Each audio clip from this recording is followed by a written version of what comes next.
So I have a very loaded question for you. It is very loaded, open-ended. There's no right or wrong answers whatsoever. It's all just personal opinion. And you guys can chime in about your opinions down below. Comment, because I would love to hear what you guys have to say on this question. Are you born an artist?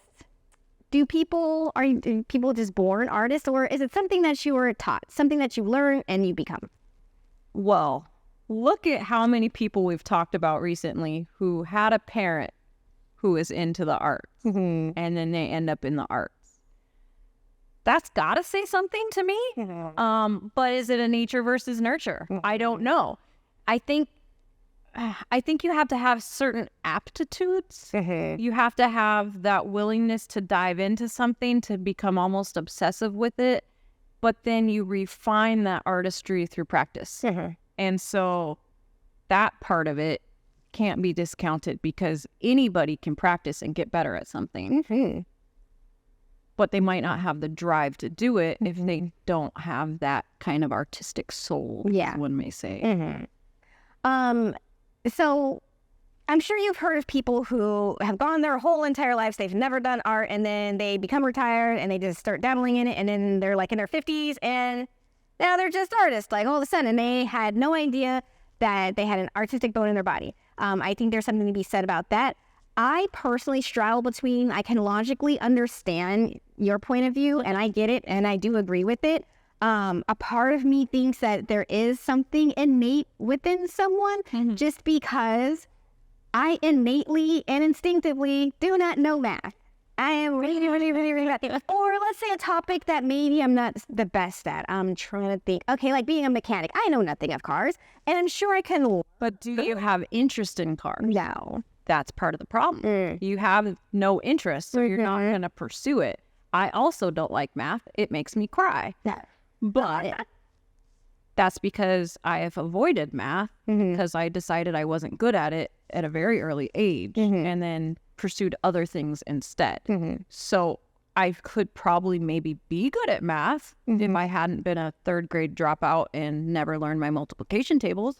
But I don't know. Like, it's so hard, because like you said, I see both sides of it, and maybe that's the answer, is that it's a combination thing. Yeah, somewhere in the middle, personally. I know we get this a lot, especially during Paint Your Pet, because we're with a particular customer for a very long time.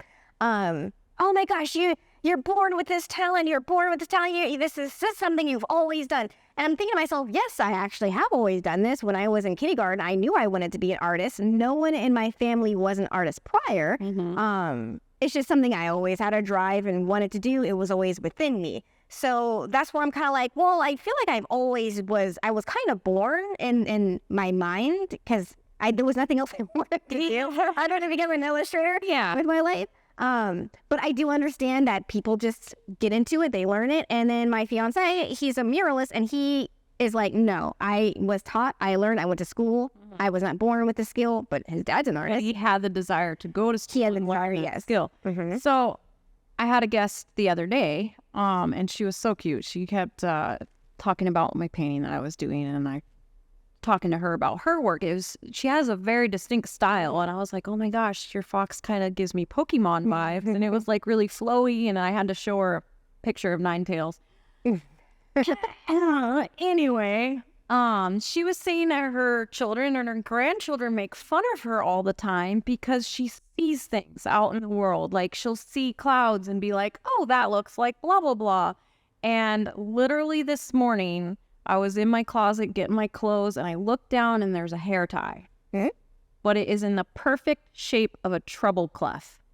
And I thought of her. Like, and here I am seeing things. And I had told her at the time, I was like, oh, you just have that mindset. Like, whether you have the skill yet to back it up, so keep coming to Purple Easel and get you that skill, you have that outlook on life already. And I think that's definitely a thing. Oh, yeah. And I think those people who retire, it's because they finally have the time. And that's when they're pursuing other hobbies and trying to fill their time. And it's not something that needs to be done. It's something that can be done suddenly, because you're not depending on the financial reward of it, and it helps them kind of become their inner artist. Yeah. Ooh. Very So question. not a distinct answer at all, but those are some thoughts. Some thoughts, and we would love to hear yours. So in light of all that heavy discussion, our viewers might be wondering, well, do I even pursue art if I don't think I'm born to be an artist? What would you say to them? Do it anyways. It don't matter. Do it anyway. Do it It's a anyway. Menfold song. I love it. Do it anyway. Yeah. I mean, you don't know until you try.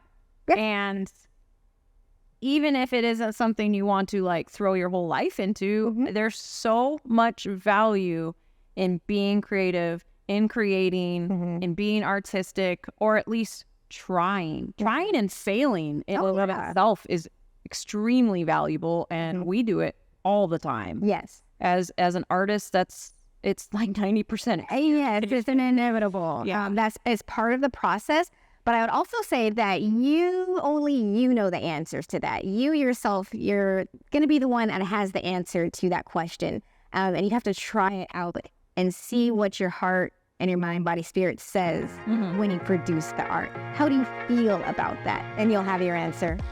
Thank you for watching this clip of Spotlight with Purple Easel. We're art instructors at SoCal's largest paint sip studio. Check out purpleeaselplus.com to join the largest online paint and sip community. And you want to make sure to like, subscribe, follow, ring that bell, add to the conversation, comment below, and check out our full episodes at Purple Easel Spotlight. We'll see you soon.